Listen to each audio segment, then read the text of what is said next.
Everyone, welcome back to my new mini blog. এই ব্লগটা আমাদের নেল করা নিয়ে। দেখতেই পাচ্ছ বাড়িতে যেহেতু একটা বিয়ে, এবার একটু তো সাজগোজের বাহার লেগে গেছে, বুঝতেই পারছো তোমরা। সবাই মিলে নেল করলাম আমরা। তো প্রিয়াঙ্কা দিও চলে এসেছিলো নেল করতে। আমি নেল করব আর প্রিয়াঙ্কা দি আসবে না, এটা হতেই পারে না, কারণ আমি অন্য কাউকে বিলিভ করি না প্রিয়াঙ্কা দি ছাড়া। আর তার জন্য ওর সাথে আমার খুব ভালো বন্ডিং হয়ে গেছে। আর এই দেখো আমার দিদির এটা ফাইনাল লুক ব্রাইডের। আর এই দেখো কি মিষ্টি লাগছে হাত দুটো দেখতে। ভিডিওতে অতটা আসছেই না, ততটা সামনাসামনি ভালো লাগছিল। যাই হোক, সেদিন তো আমার আর টাইমের জন্য করাটা হয়ে ওঠেনি। পরের দিন সকালে আমি স্নান করে রেডি হয়ে বেরিয়ে পড়লাম দিদির বাড়ি যাওয়ার উদ্দেশ্যে। প্রিয়াঙ্কাদির বাড়ি যাচ্ছি।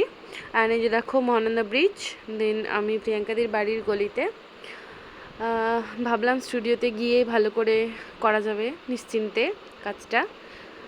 এই যে দেখো দিদির ব্যানারটা সেকেন্ড ফ্লোরে আছে, স্টুডিও।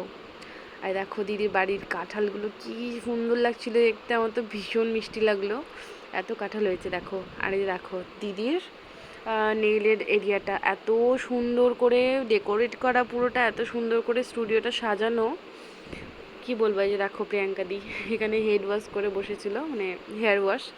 দেন এই যে দেখো আমাকে একটু দেখে নাও তোমরা, আমার নেলটা এখন ফাঁকা, তো তারপরে লাস্ট ফিনিশিং তোমরা দেখবে, এত সুন্দর লাগছিল। আমি জাস্ট দিদিকে চোখ বন্ধ করে বিশ্বাস করি প্রিয়াঙ্কা দি আমার নেলে যা করবে তাই বেস্ট হবে, আমি জানি।